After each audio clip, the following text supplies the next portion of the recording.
Vamos ler a palavra do Senhor, Salmo de número 119, verso 1 até o verso de número 11, que diz assim a palavra do Senhor: Bem-aventurados os irrepreensíveis no seu caminho, que andam na lei do Senhor.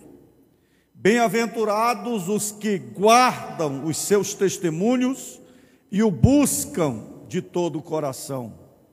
Verso 3: Não praticam iniquidade e andam nos seus caminhos.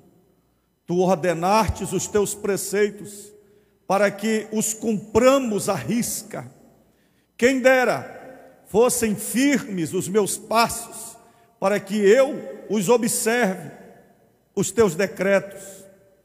Então não terei que me envergonhar, quando considerar todos os teus mandamentos.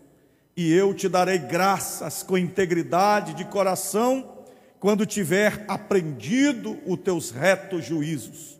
Verso 8: Cumprirei os teus decretos, não me desampares jamais. Verso 9: De que maneira poderá o jovem guardar puro o seu caminho, observando segundo a tua palavra? De todo o coração te busquei, não deixes que eu me desvie dos teus mandamentos. Guardo a tua palavra no meu coração, para não pecar contra ti. Aleluia. Quem agradece a Deus pela Bíblia Sagrada? Pegue a sua Bíblia, levante assim. Alguns estão com a Bíblia no celular, outros no iPad, mas quem ainda está no tradicional aqui na Bíblia, levante a Bíblia e diga: Senhor, eu amo a tua palavra, me dá forças, me dá coragem para guardar a tua palavra no meu coração. Pai, que a tua palavra seja realmente luz para os nossos caminhos, que a tua palavra seja iluminação para a nossa vida, que a tua palavra seja a nossa bússola para o céu, o nosso mapa na nossa jornada. Nos ensina, Senhor, a amar a tua palavra, a priorizar a tua palavra, e tira do nosso coração tudo, meu Pai, que impede de nós nos aprofundarmos no entendimento e no aprendizado da tua palavra, em nome de Jesus, amém. Queridos, primeiramente, é importante a gente entender que a Bíblia Sagrada, ela tem duas naturezas. Ela tem a natureza humana e ela tem a natureza divina. A natureza humana da Bíblia está relacionada com os aspectos físicos que nós conhecemos, na forma como Deus a entregou para nós, na forma como ela foi escrita, reproduzida, desde o primeiro livro escrito até os nossos dias em 2020, aqui em Marituba. Quando você vê a parte humana da Bíblia, você vai entender que Deus escreveu a Bíblia através de pelo menos 40 homens, no período de 1600 anos, levando isso em consideração o primeiro livro da Bíblia escrito, que foi o livro de Jó, e o último livro da Bíblia escrito foi o livro de Apocalipse. Em um período de 1500 anos, 1600 anos, Deus usou 40 escritores para produzir a Bíblia Sagrada, principalmente no hebraico, principalmente no aramaico, no grego, foram as línguas principais da Bíblia, até que ela chegou a nós, através de diversas traduções no nosso português. O interessante é que a palavra de Deus, na Bíblia, você encontra ela sendo chamada de rolo. Ezequiel comeu rolo, João comeu pergaminho, porque a Bíblia fala da sua forma original quando ela foi produzida. Na forma original da Bíblia, ela foi escrita em papiro, que era casca de um vegetal, na margem dos rios, que eram formados principalmente no Egito, ali no norte da África, que tinha perícia nessa tecnologia, e os livros eram produzidos no papiro, e eram colocados em forma de rolos. Também, na forma original, a Bíblia era escrita em pergaminho, que eram peles de animais.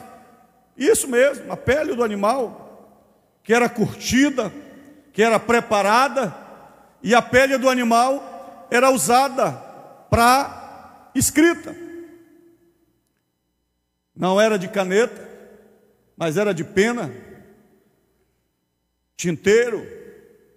Imagine a tinta daquela época, como era realizada e como era feita.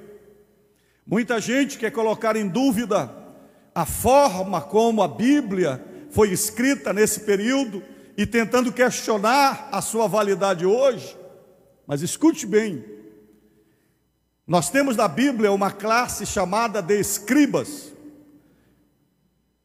Na tradição judaica, desde o início, dos primórdios da palavra de Deus, até hoje, os judeus, que são guardiões do Antigo Testamento, eles tinham um rigor tão grande na tradução dos livros originais, que um escriba, para ele fazer uma cópia de um livro, ele levava muito tempo, porque geralmente em cada palavra, em cada frase que ele escrevia, ele orava.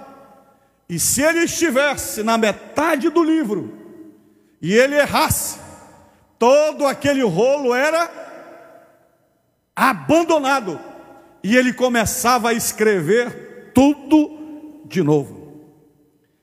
E os escribas se tornaram peritos, muitos deles até na época de Cristo se orgulhavam, porque eles eram sábios de tanto escreverem.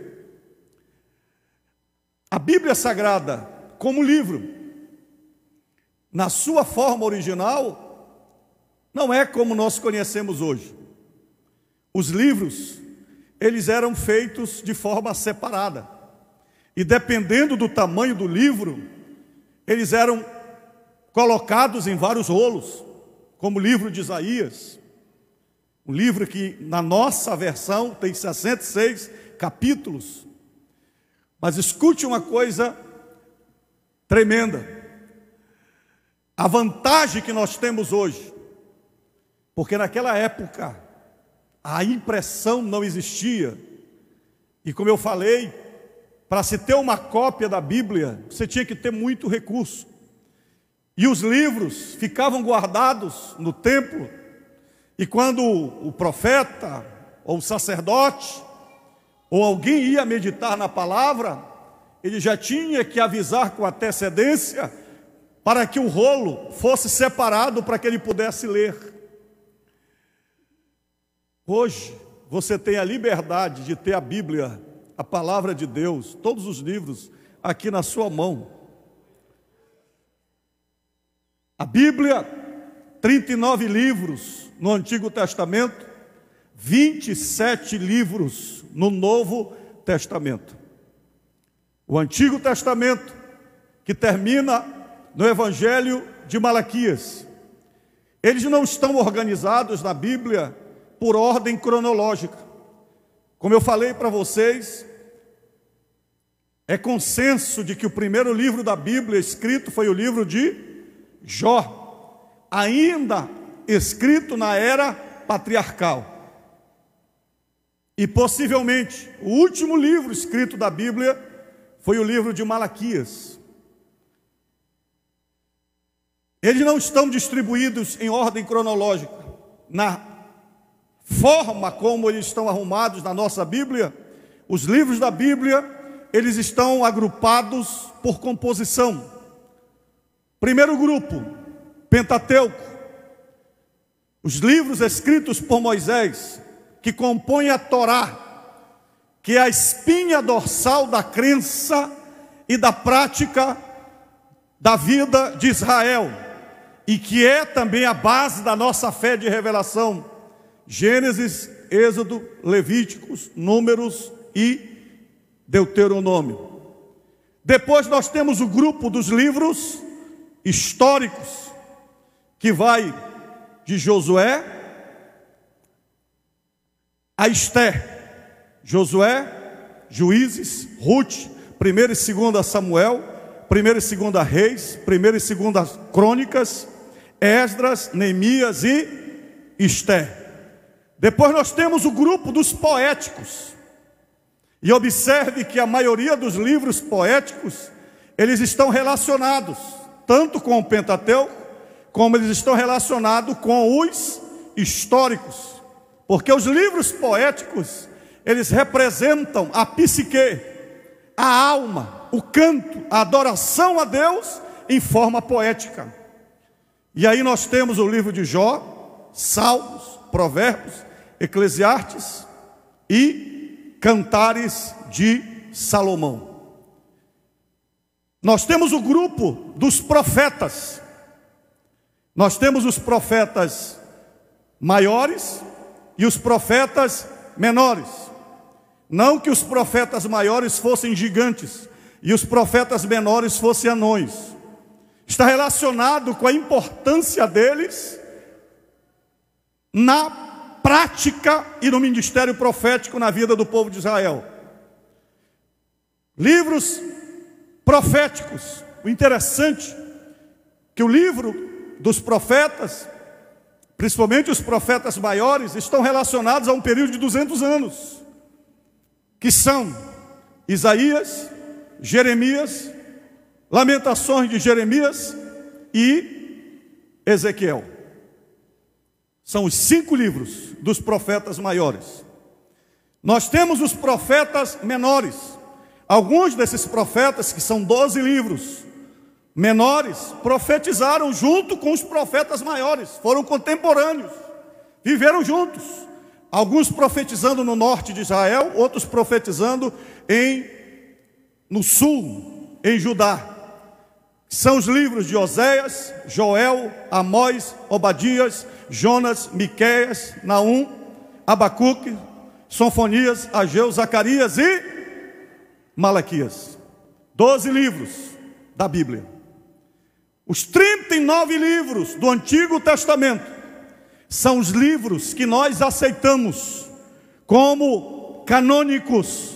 Que são os livros canônicos? São os livros reconhecidos como autênticos, verdadeiros. E a nossa Bíblia protestante, no Antigo Testamento, tem uma diferença da Bíblia católica. Porque a Bíblia católica tem a inserção de alguns livros que foram anexados ao Antigo Testamento para sustentar algumas crenças e práticas católicas que surgiram a partir do século III, IV, muito tempo depois que o Novo Testamento estava fechado. É a Bíblia católica e a Bíblia protestante tem a mesma quantidade de livros no Antigo Testamento, mas no Novo Testamento, mas no Antigo Testamento existe acréscimos, como livros do 1ª e 2ª Macabeus, livro de Tobias e alguns outros livros. Escute uma coisa, nós ficamos com os livros reconhecidos na palavra de Deus, pelos judeus, pelos profetas e pela tradição cristã.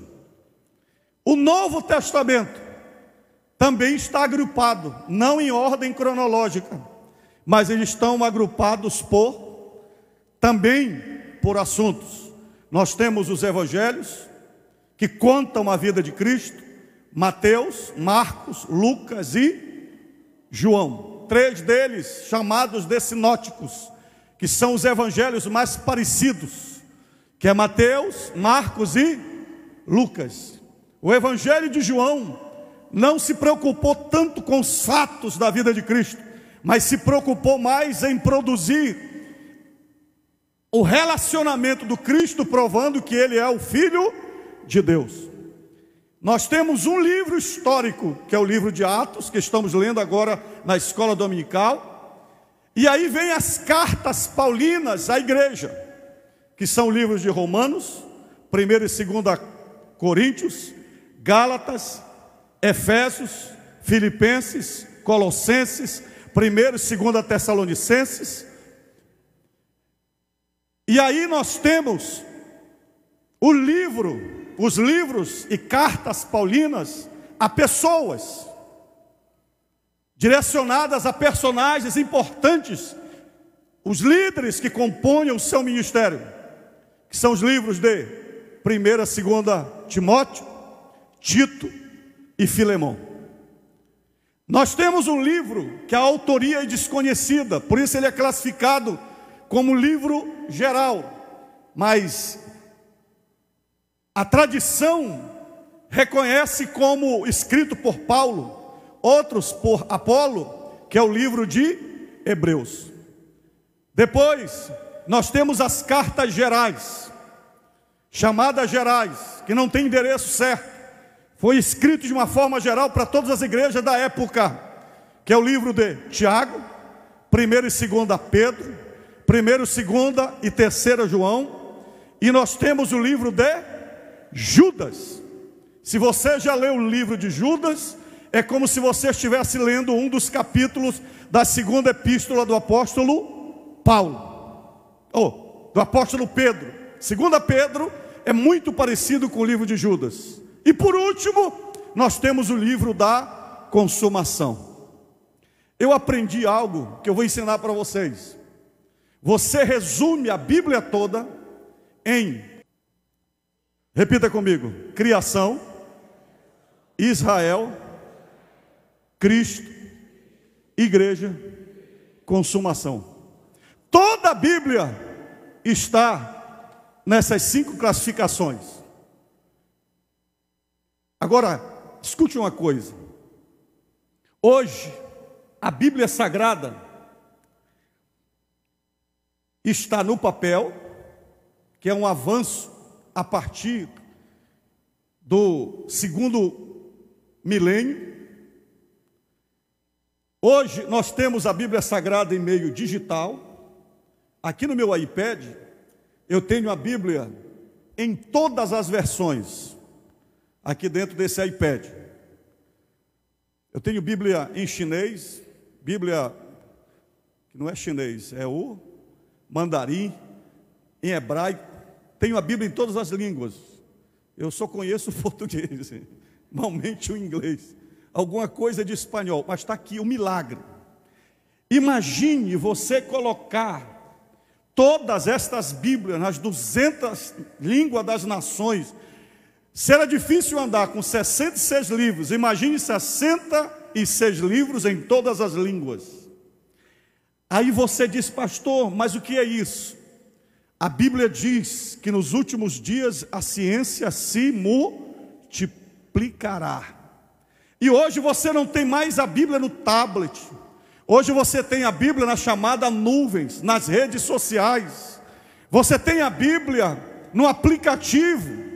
Você pesquisa a Bíblia, você quer falar sobre amor, quer falar sobre fé, quer falar sobre, digo aí um assunto, hein? Verdade, não entendi bem o que ele falou. Santidade, casamento, tudo você encontra na Bíblia Sagrada, em meio digital.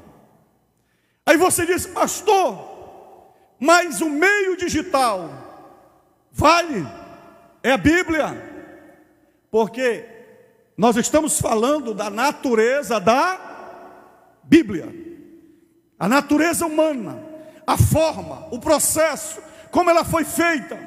Como Gutenberg, lá no meado de 1600, como ele pegou, inventou a imprensa, e o primeiro livro que ele publicou foi a Bíblia. Aliás, vocês sabiam que a Bíblia é o livro mais vendido e impresso no mundo? Quem sabia disso? Quem sabia disso? Com toda a perseguição do marxismo, comunismo, Bíblias queimadas, Bíblias ignoradas, crentes perseguidos, mas o Senhor disse: passarão os céus e a terra, e as minhas palavras não passarão.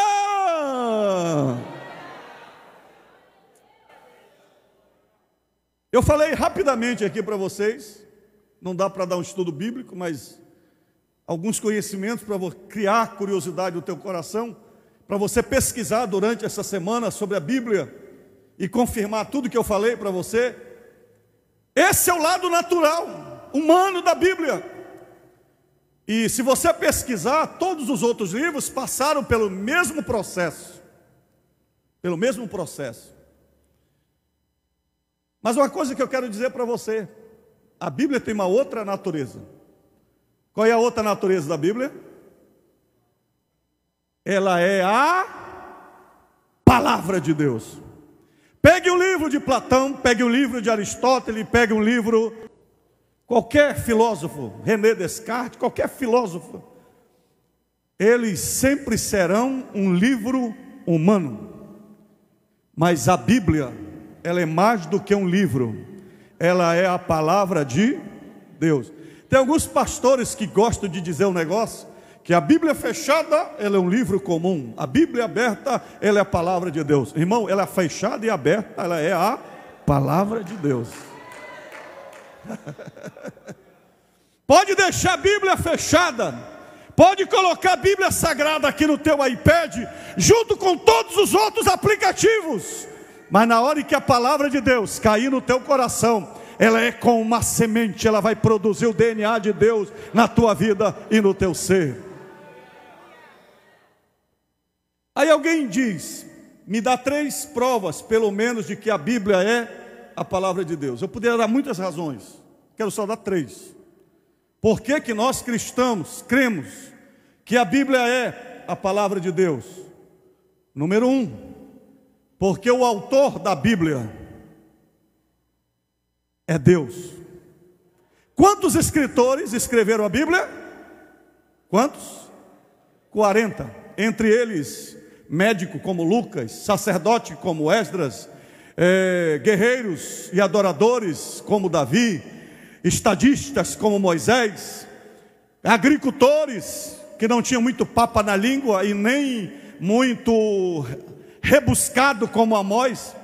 Se Amós pregasse hoje, ele seria preso. Leia lá o livro de Amós.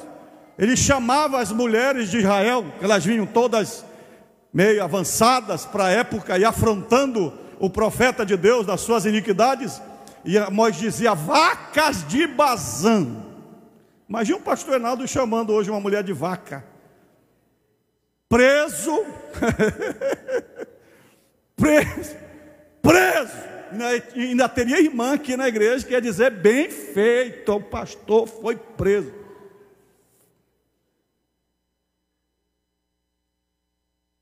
Foram 40 escritores, mas a Bíblia teve apenas um autor. Quem é o autor da Bíblia? Deus, o Espírito Santo.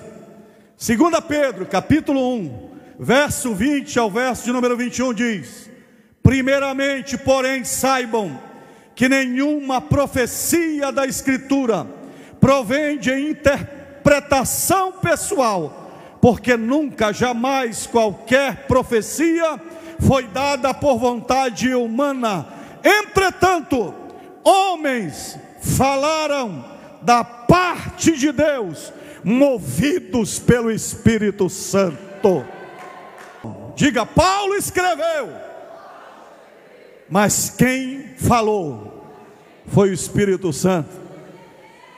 Sabe Pedro, aquele letrado da Galileia, que não sabia ler, mas quando ele pregava e escrevia, era o poder do Espírito Santo escrevendo através de Pedro.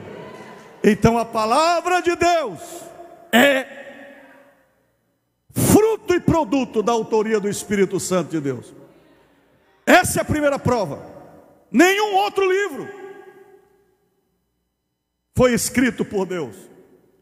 E isso você vai encontrar na Bíblia, que os próprios escritores, eles diziam que eu estou falando, não está falando de mim mesmo, mas estamos escrevendo o que Deus falou. É por isso que o Espírito Santo se revelava aos profetas e mandou eles escreverem, dizendo assim: e veio sobre eles, e veio sobre eles, e veio sobre eles, e receberam a revelação de Deus.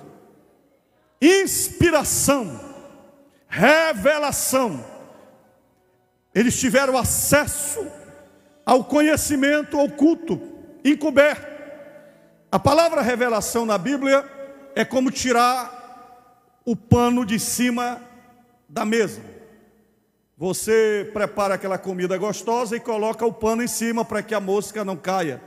Então está oculto. A gente vai comer na casa da irmã, fica querendo saber o que está debaixo do pano. E aí quando ela tira o pano, é revelado. Então a Bíblia diz que Deus ocultou, ninguém sabia. Então vinha Isaías, aí Deus tirava o pano e mostrava para Isaías. É por isso que Isaías, 700 anos antes de Cristo, ele viu o nascimento de Jesus. Ele viu o lugar onde Jesus ia nascer, Belém de Judá. Ele viu Maria, uma virgem, dando luz a Jesus. Ele viu o Cordeiro de Deus sendo crucificado, no capítulo 53 do seu livro. Mas Isaías viu coisas que ainda nem aconteceram. Ele falou sobre a vinda gloriosa de Jesus. E quando você lê o livro de Isaías, a partir do capítulo 55 diante, quando ele começa a falar dos novos céus e uma nova terra, irmãos, 700 anos antes de Jesus nascer, já estava tudo revelado sobre Jesus. Segunda prova que eu creio que a Bíblia é a palavra de Deus, para mim essa é a fundamental, é que Jesus reconheceu a Bíblia como a palavra de Deus. Fale aí para o seu irmão que está do seu lado, diga para ele, fale o que você quiser falar, diga o que você quiser dizer, pode negar a Bíblia, que você vai para o inferno, mas entre você e Jesus, eu fico com Jesus. Jesus confirmou a Bíblia como a palavra de Deus.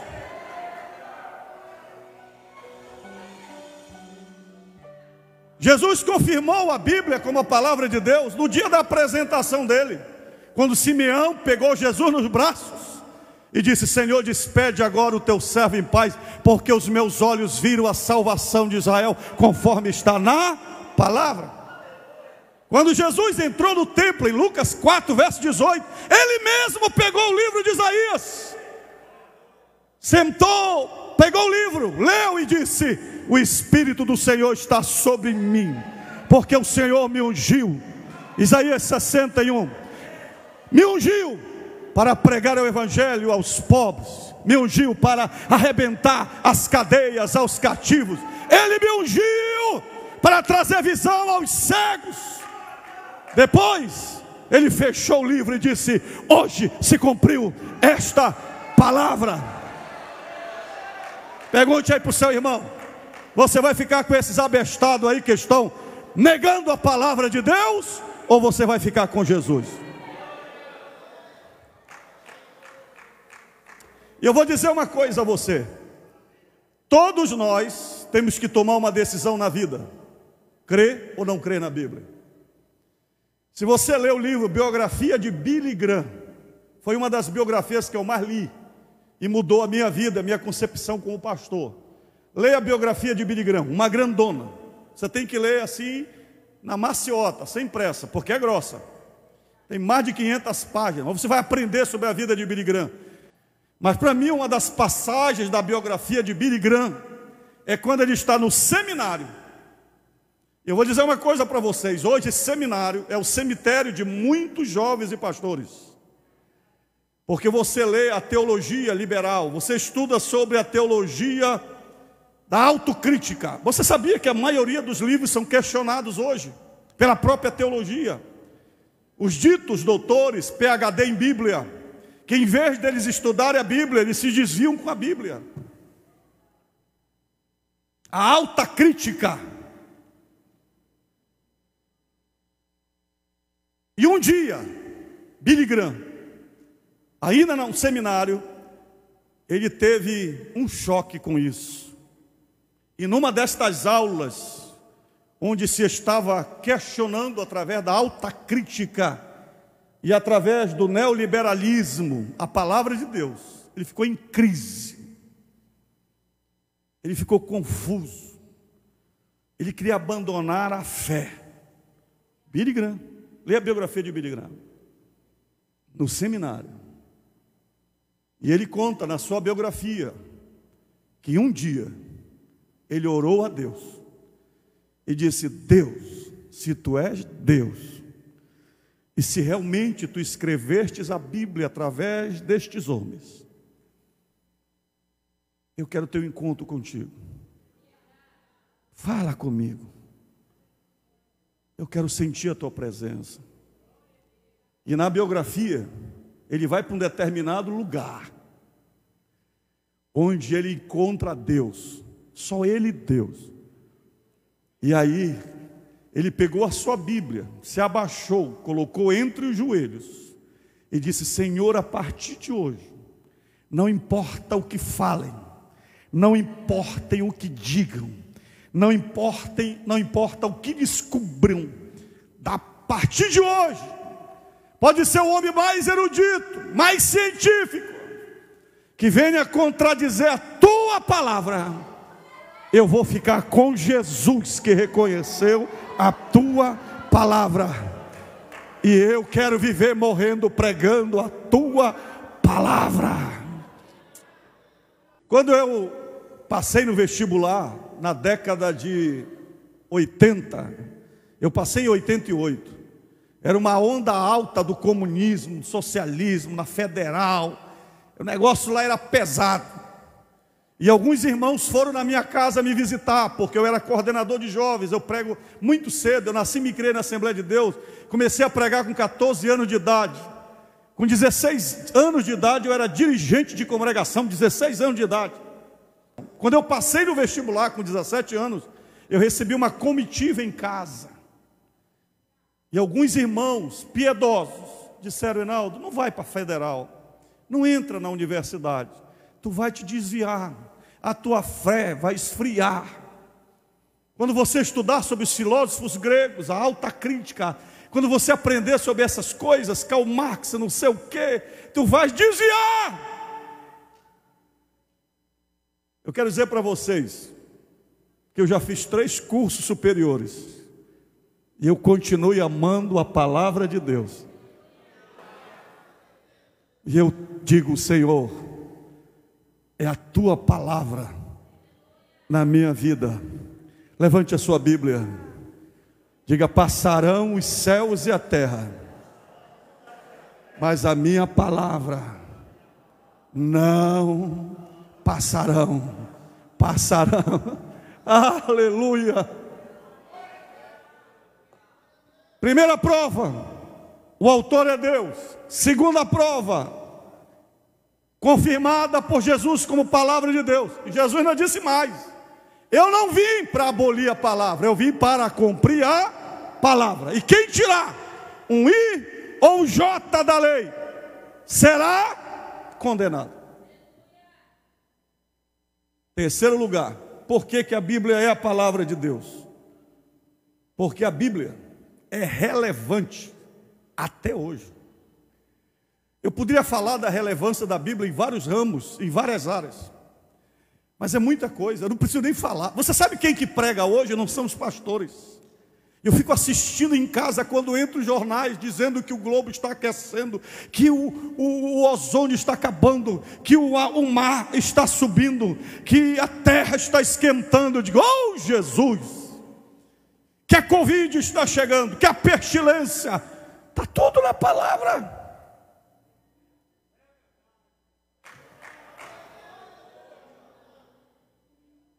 Tudo está na palavra.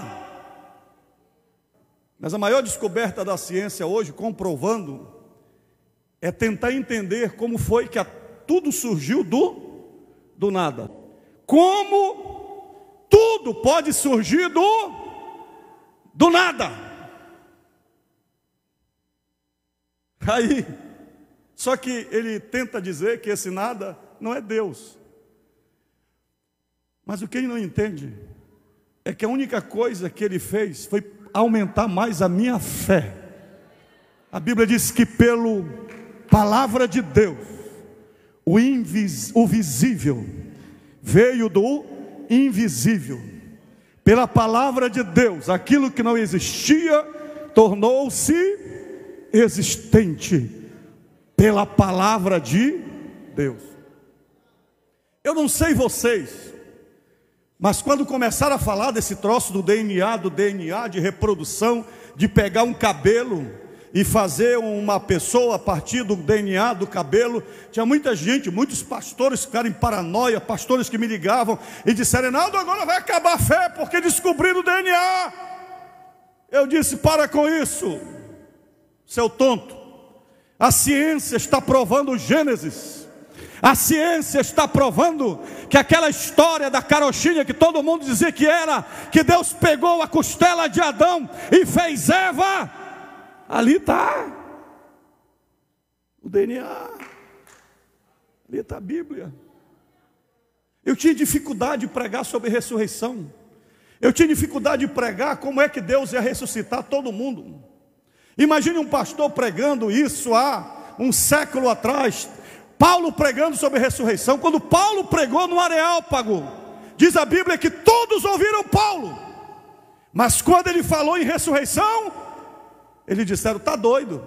Mas se fosse hoje, Paulo iria pregar no Areópago com provas científicas e aprovar como é que ia ressuscitar. Sabe como é que vai ressuscitar? Se um cientista hoje, mediano, ele pega um DNA e ele tem coragem de poder dizer que da ponta de um cabelo ou de uma gorfada de uma baba, ele pode pegar o DNA da pessoa e tentar trazer essa pessoa de volta. Se os cientistas estão dizendo, brincando com a possibilidade de trazer um dinossauro morto há milhões de anos, por causa de um DNAzinho que ficou preso no bico de um inseto que chupou o sangue do dinossauro, e esse inseto ficou preso numa resina de uma árvore, foi protegida pela natureza. Aí eu digo, Deus tem meu DNA no céu? Tem. Deus tem meu DNA no céu. Aquele número, todo aquele númerozinho lá, que eu não sei decorar. Meu irmão, Deus tem o teu DNA no céu. Quando tocar a última trombeta, aonde você estiver, seja no céu, no mar, na terra, na boca do tubarão, no bucho da baleia, Deus vai te trazer de lá. No abrir e fechar de olhos, a trombeta soará. Pisca aí, pisca aí, pisca. É isso aí que é 7 milésimo de segundo. No abrir, fechar de olhos, os mortos ressuscitarão, e nós os vivos seremos transformados.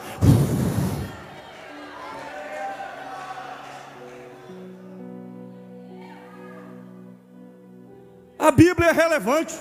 Me mostra aí uma descoberta científica que contradiz a Bíblia. Você sabe qual é a novidade agora? É a física quântica. É provar que o mundo pode ter múltiplos universos. A Bíblia já fala isso. A Bíblia fala do terceiro céu. Quem está entendendo o que eu estou falando? Está lá. Está lá. Pastor, para que existe tanto planeta?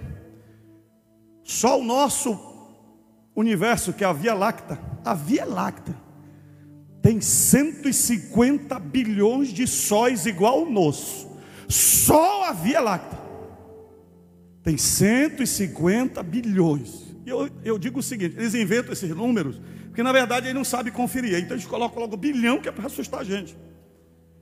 E você sabia quantas galáxias existem igual a Via Láctea?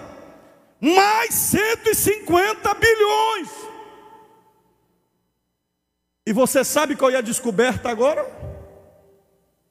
Que estão recebendo ondas de rádio de outros universos paralelos, que não sabe de onde vem.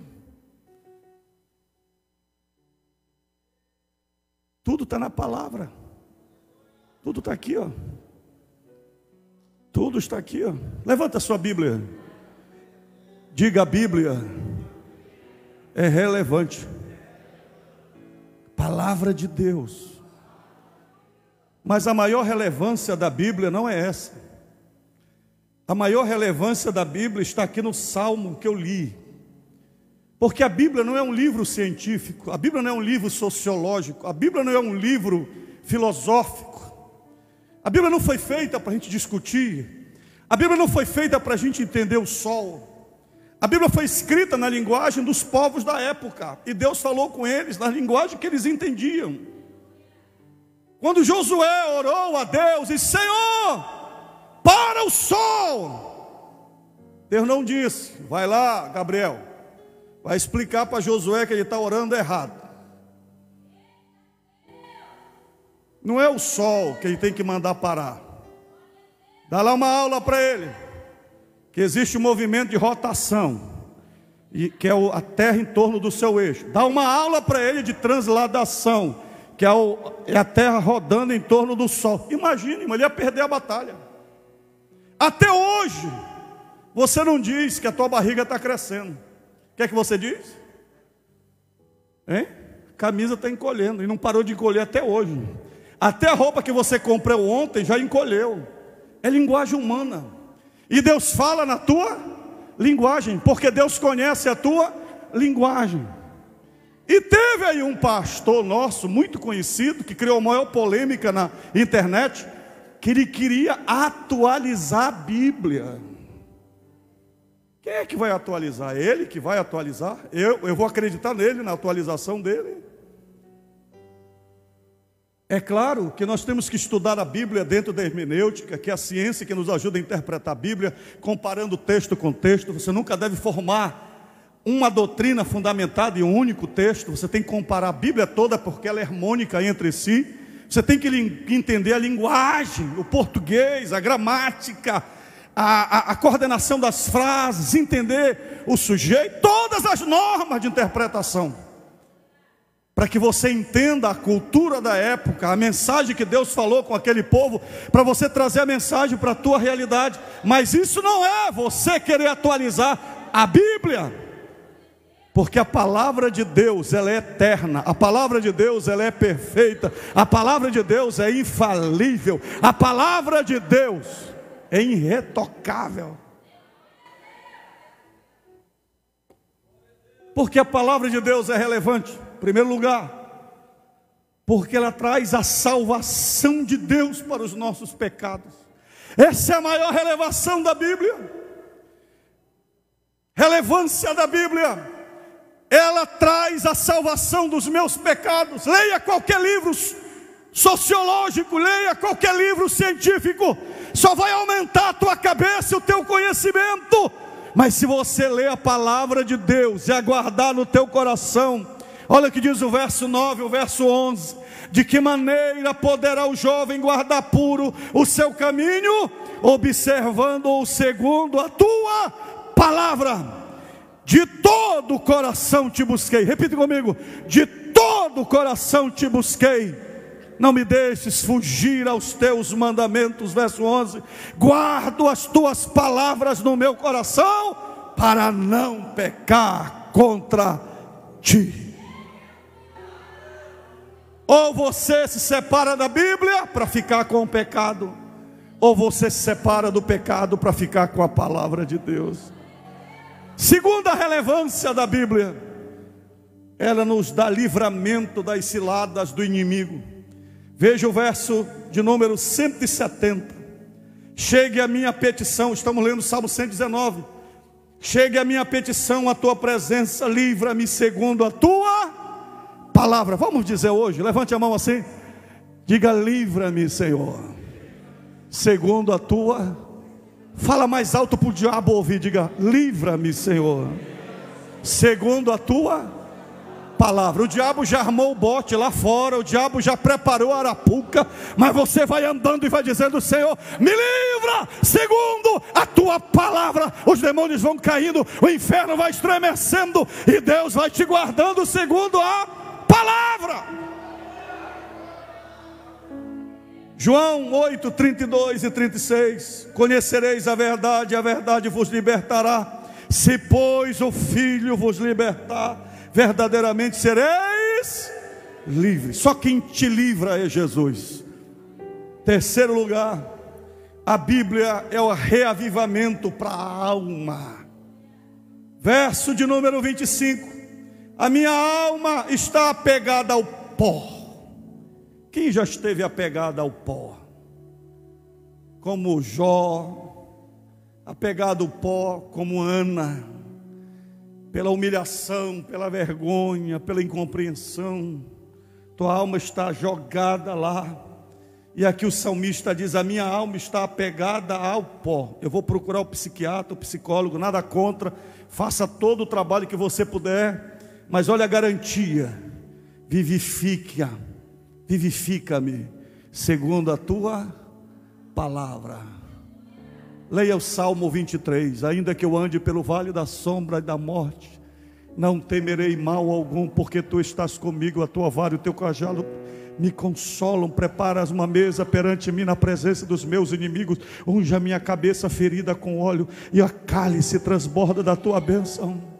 Você vai levantando, vai levantando, vai levantando, vai levantando, tua alma vai vivificando, restaurando, e você se coloca de pé, porque a palavra de Deus vivifica a alma. Quarto, a palavra de Deus é força e consolo. Salmo 119, verso 28 diz: a minha alma de tristeza verte lágrimas, fortalece-me segundo a tua palavra. Significa, irmão, que se você está fraco, falta a palavra. Porque se você lê a palavra, você fica forte. Inicia o dia tomando um comprimido da palavra de Deus. Amanhece o dia. Não amanhece o dia ouvindo gente fofoqueira, mentirosa. Você amanhece o dia vendo o teu Facebook, o teu WhatsApp, gente que não gosta de ti, que não acredita no teu potencial. Amanhece o dia lendo a palavra. Não temas, porque eu sou contigo. Oh, meu Deus, onde estiver 2 ou 3, aí estou no meio deles. Salmo de 119, verso 76: venha, pois, a tua bondade consolar-me, segundo a palavra que deste ao teu servo. A Bíblia é relevante, porque ela é a orientação e proteção na jornada da vida. Queridos, a Bíblia tem de tudo para orientar a nossa vida. A Bíblia fala de tudo: de família, de ser solteiro, como você deve realizar teu ministério, teu casamento. É a palavra, ela é orientação, ela é uma bússola, é um mapa, ela é um projeto para você construir tudo. Verso de número 105: lâmpada para os meus pés e a tua palavra, e luz para os meus caminhos. Verso 169: chegue a ti, Senhor, a minha súplica, dá-me entendimento segundo a tua palavra. Porque a ciência, o conhecimento ensina o funcionamento das coisas, mas só quem te ensina a viver é a palavra de Deus. Oh, Jesus, me dá sabedoria. E aí você tem 2 Timóteo, capítulo, para mim esse texto aqui fecha tudo. 2 Timóteo 3, 14, 17. Quanto a você, Paulo falando para Timóteo, Paulo falando para o jovem Timóteo, quanto a você, permaneça naquilo que aprendeu e em que acredita firmemente, sabendo de quem você o aprendeu, e que desde a infância você conhece as sagradas letras que podem torná-lo sábio para a salvação pela fé em Cristo Jesus. Toda a Escritura é inspirada por Deus e útil para o ensino, para a repreensão, para a correção, para a educação na justiça, a fim de que o servo de Deus seja perfeito e perfeitamente habilitado para toda boa obra. A Bíblia te deixa bom de boas obras. Quando você estuda a palavra e medita a palavra, é como se Deus viesse na tua cabeça e dissesse: sou um menino bom, porque está aprendendo comigo, aperfeiçoado em toda boa obra, faz o melhor para mim. Obedecer a Deus, fazer a vontade de Deus. Aleluia. Quem ama aqui a palavra de Deus? Eu poderia falar muita coisa, mas vou terminar. Salmo 119, verso 162. Esse aqui para mim, Salmo 119, se você ler todo o Salmo 119, que é um verdadeiro canto à Bíblia e ao poder da palavra de Deus, olha o que ele diz: alegro-me nas tuas promessas, como quem acha grandes despojos. Crente que conhece a Bíblia não murmura, não é azedo, não é uma pessoa rancorosa, rinchosa, maldizente. A pessoa que conhece a palavra de Deus conhece as promessas, conhece a vitória. Irmão, nós estamos indo para o céu. Você está indo para o jardim preparado para Deus. Abandona esse lixão da tua vida, abandona essa amargura. Irmãos, eu vou conversar com alguns crentes. Pastor, porque me magoaram, pisaram no meu pé, estou saindo do coral. Pastor, esse ano de 2020 eu estou atribulado. Pastor, ninguém me deu apoio. Eu disse: e Deus não te deu apoio? E a palavra, e as promessas, e a unção do Espírito Santo, e a graça de Deus na tua vida. Ele disse para você expulsar demônio, curar os enfermos. E se você tomasse alguma coisa venenosa, nada ia acontecer contigo, não se cumpre na tua vida, e você poderia falar em outras línguas. Em nome de Jesus. Se alegre nas promessas e não na cara feia do diabo e do inferno. Se alegre nas promessas de Deus e não nos filhos do capeta e do encardido que te puxam para trás, que querem o teu mal, que não acreditam em você.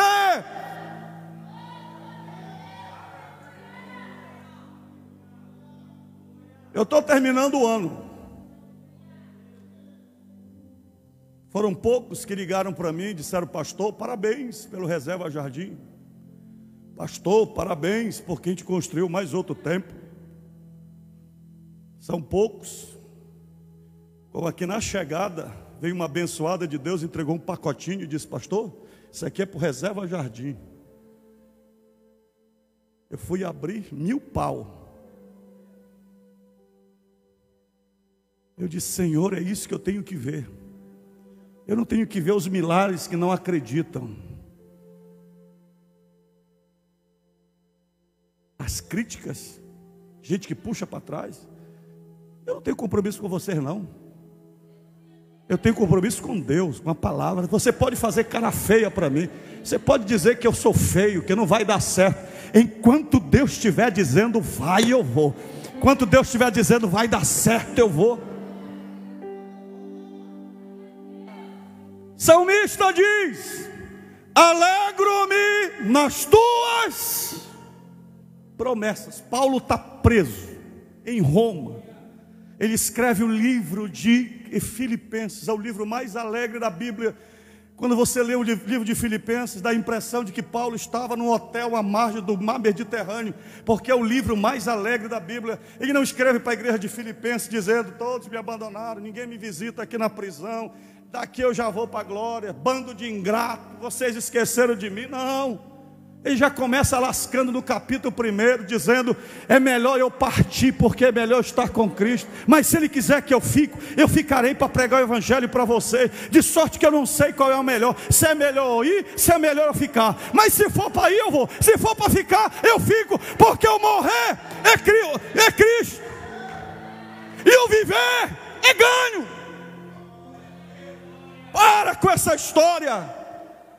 Está com a espinhela caída, puxando a perna. Irmão, dá glória com essa perna curta mesmo. Vai com esse nariz feio, vai com essa dor na coluna. Se Deus quer e está provando a tua fé, porque se Deus não quisesse, Ele te levava logo. Vai do jeito. Está com o ouvido funcionando, dá glória com o ouvido funcionando.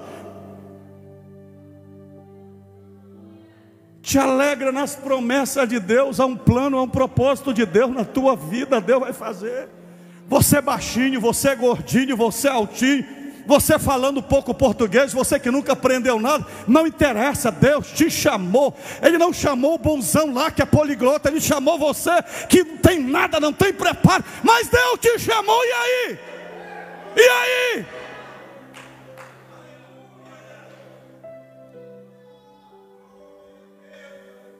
Capítulo 1, verso 6, Paulo diz assim: estou bem certo que aquele que em vós começou a boa obra aperfeiçoará. Olha a visão de um pastor.